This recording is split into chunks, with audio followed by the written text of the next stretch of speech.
कैसे हो स्टूडेंट, पढ़ाई कर रहे हो? पढ़ाई करना ही चाहिए। अपन देख रहे हैं अभी 10th स्टैंडर्ड का कोऑर्डिनेट ज्योमेट्री का टॉपिक है। कोऑर्डिनेट ज्योमेट्री, इसके मोस्ट इम्पॉर्टंट क्वेश्चन देखेंगे। सर्वात अगोदर पॉईंट येते डिस्टन्स फॉर्म्युला। ओरिजिन पासून डिस्टन्स असेल तर फॉर्म्युला येईल √x² + y²। अदरवाईज खालचा फॉर्म्युला लक्षात ठेवायचा। यावरील तुम्हाला 2 मार्कांसाठी क्वेश्चन येऊ शकतो। बघा, यामध्ये हा अशा टाईपमध्ये डिस्टन्स फॉर्म्युला फाइंड केला।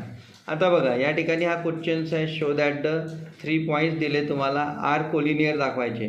हा क्वेश्चन तुम्ही स्लोपच्या मेथडनी सॉल्व करू शकता। ए बीचा स्लोप आणि बी सीचा स्लोप काढायचा, स्लोप इक्वल असला तर ते कोलिनियर येते। या मेथडपेक्षा ती मेथड इझी आहे। तुम्हाला या ठिकाणी तुम्हाला क्वेश्चन 4 मध्ये 4 पॉईंट दिले आणि तो स्क्वेअर दाखवायचा आहे। तर या ठिकाणी तुम्हाला डिस्टन्स फॉर्म्युल्याने A B, B C, C D आणि डी ए फाइंड करावेच लागेल। चला तर बघूया विद्यार्थी, हा इम्पॉर्टंट क्वेश्चन आहे। 5 नंबरचा जो पेज नंबर 106 वरील 5 नंबरचा क्वेश्चन इम्पॉर्टंट आहे। सर्व विद्यार्थ्यांनी करून ठेवावा। परत त्याच नंतर 4 मार्कांसाठी 6 नंबरचा क्वेश्चन आहे, हा सुद्धा करून ठेवावा। प्रॅक्टिस करा या क्वेश्चनची, छानपैकी क्वेश्चन्स आहे, 4 मार्कांसाठी येऊ। नंतर 7 नंबरचा सुद्धा हा 5 नंबर क्वेश्चन सारखाच आहे, फक्त त्यावरती तुम्हाला पॉईंट वाय ॲक्सिसवर आहे, म्हणजे 0, दिलं होतं। या ठिकाणी x, y असल्यामुळे इक्वेशन इन y = x-2 हा पण महत्त्वाचा आहे। त्यानंतरचा जो क्वेश्चन दिला, find the value of y विचारलेली आहे, तो अशा प्रकारे सॉल्व करा। यामधला महत्त्वाचा आहे 7 नंबर आणि 8 नंबर। तुम्हाला फाइंड x करायचं आहे, डिस्टन्स बिटवीन द पॉईंट तुम्हाला दिले आहे।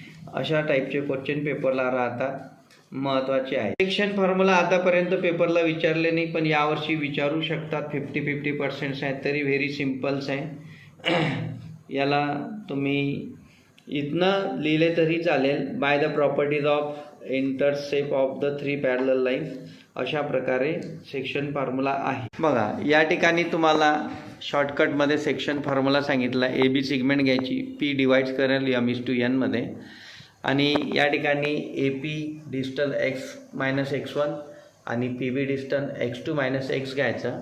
अशा टाईपमध्ये रेशो येईल, क्रॉस मल्टिप्लाय करा, तुम्हाला x मिळेल सेक्शन फॉर्म्युला। त्याचप्रमाणे सिमिलरली करून वायची व्हॅल्यू जरी लिहिली तरी चालेल।